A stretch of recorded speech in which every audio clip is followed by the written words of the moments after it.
แม่พึ่งแม่ทัพใหญ่บ้านศรีวิไลล่าสุดเพิ่นเคลื่อนไหวแล้วพี่น้อง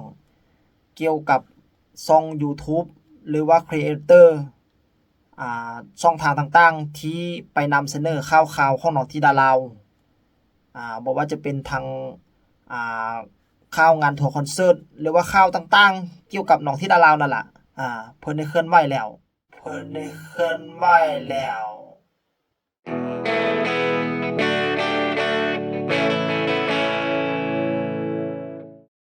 ขอต้อนรับพี่ครับน้องสู่เข้าซ่องพอซ่อนมาเล่า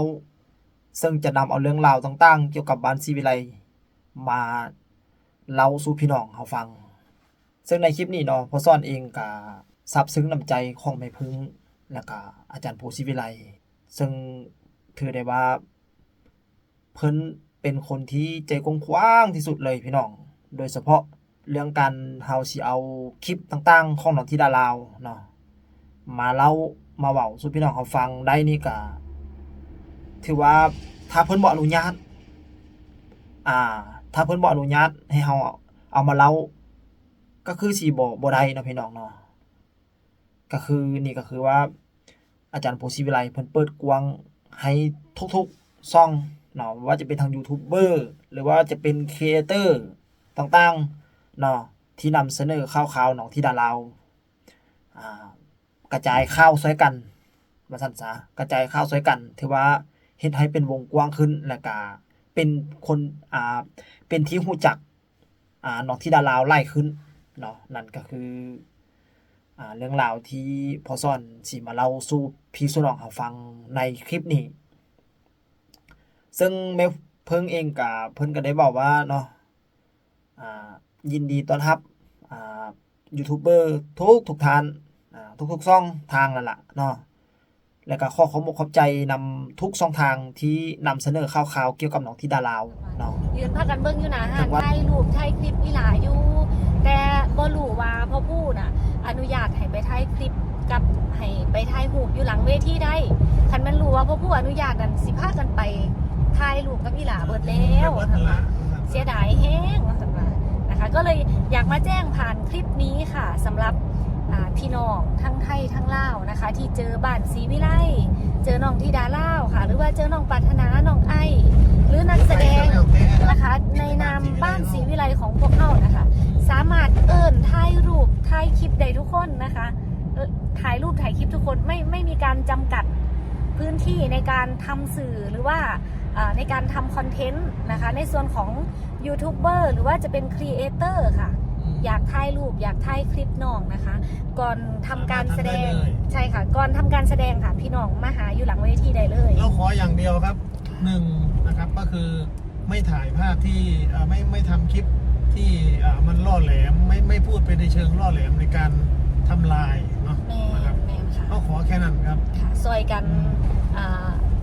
มาถ่ายคลิปเอ็นดูอีหลาซอยกันเนาะนะคะสำหรับพี่น้องค่ะที่อยากจะเข้ามาถ่ายคลิปน้องธิดาเวลาไปแสดงคอนเสิร์ตนะคะก่อนขึ้นคอนเสิร์ตครึ่งชั่วโมงน้องธิดาจะเล่นอยู่หลังเวทีค่ะสิเล่นกับ FC กับพี่ๆน้องๆค่ะที่เขามาถ่ายคลิปอย่างเมื่อคืนก็มาสแตนบายก่อนทำการแสดงครึ่งชั่วโมงค่ะพี่น้องก็มาหลังเวทีเต็มเป็น100 คนเลยค่ะมาต่อแถวต่อคิวกันถ่ายรูปกับธิดาค่ะแล้วก็หลังจากลงเวทีเสร็จปุ๊บนะคะน้องธิดาก็จะอยู่อีกครึ่งชั่วโมงจะอยู่ตรงนั้นเล่นอยู่ตรงนั้นเลยค่ะผู้ใดอยากถ่ายรูปถ่ายคลิปนั่งกะสามารถมาหลังเวทีได้เลยนะคะไม่มีการห่วงห้ามไม่มีการจำกัดบริเวณหรือว่าจำกัดพื้นที่สื่อต่างๆนะคะทั้งรูปทั้งคลิปค่ะมาหาน้องได้เลยเด้อนะคะอนุญาตทุกคนนะคะมาซอยกันครับพี่น้องครับซอยกันตีกับพืชพอในส่วนนี้ค่ะเราคิดว่าไม่ได้ห่วงไว้เพื่อที่จะทำคอนเทนต์และสร้างรายได้คนเดียวนะคะเฮาบ่ได้มีนโยบายแบบนั้นยิ่งมีคนมาช่วยถ่ายคลิปน้องมาช่วยถ่ายรูปน้องพ่อแม่จังซี่ค่ะหรือว่าจะเป็นน้องๆมือว่าเนี่ยรุ่นฟันน้ำนมนั้นร้ายแห้งนะคะที่มาหาน้องธิดาเนี่ยประมาณเครื่องลอยได้ค่ะรุ่นอายุ8-9 ปี10 ปีถือโทรศัพท์เล่นมาเต็มเลยค่ะนะคะก็สามารถเข้ามาได้เลยนะคะเราไม่จำกัดสิทธิ์ในส่วนนี้ยิ่งมีคนเอาไปถ่ายคลิปไปลง YouTube ไปลงเพจในการสร้างรายได้ตรงนี้เรายิ่งจะยินดีนะคะยิ่งยินดีค่ะเห็นพี่น้องได้มีรายได้น้ำน้องธิดาในตรงนี้แล้วก็ สิ่งที่จะตามมานะคะ ก็คือน้องธิดาก็ จะมีพ่อแม่มากขึ้น แมนค่ะมีพ่อแม่มีคนรู้จักหลายขึ้นภาพหรือว่ากิริยาท่าทางความเป็นอยู่ของน้องธิดาเบื้องหลังของน้องเนาะที่พ่อแม่ถ่ายไปนะคะ ก็จะได้เป็นการเผยแพร่เหตุให้คนเนี่ยเข้าถึงน้องธิดาได้หลายขึ้นถ้าถ่ายแต่พ่อผู้แม่พึ่งหรือว่าบ้านศรีวิไลค่ะก็ประมาณ 7-8 ช่องที่ช่วยกันนะคะมันก็จะไปได้ซ้ำนึงแต่ขันมีพ่อแม่ค่ะทั้งฟังไทยฟังลาวเวลาเห็นน้องมาถ่ายรูปมาถ่ายคลิปน้องเอาไปลงในเพจเอาไปลงใน TikTok เอาไปลงใน YouTube น้ำกันซอยกันนี่สินะคะก็ยิ่งจะทำให้น้องเป็นที่รู้จักมากขึ้นเรื่อยๆแล้วก็อีกหนึ่งอย่างก็คือที่เข้ามาถ่ายทุกคนที่เข้ามาถ่ายค่ะก็จะได้เกิดรายได้กับน้องไปด้วยยิ่งจะยินดีนะคะบ้านศรีวิไลไม่มีการ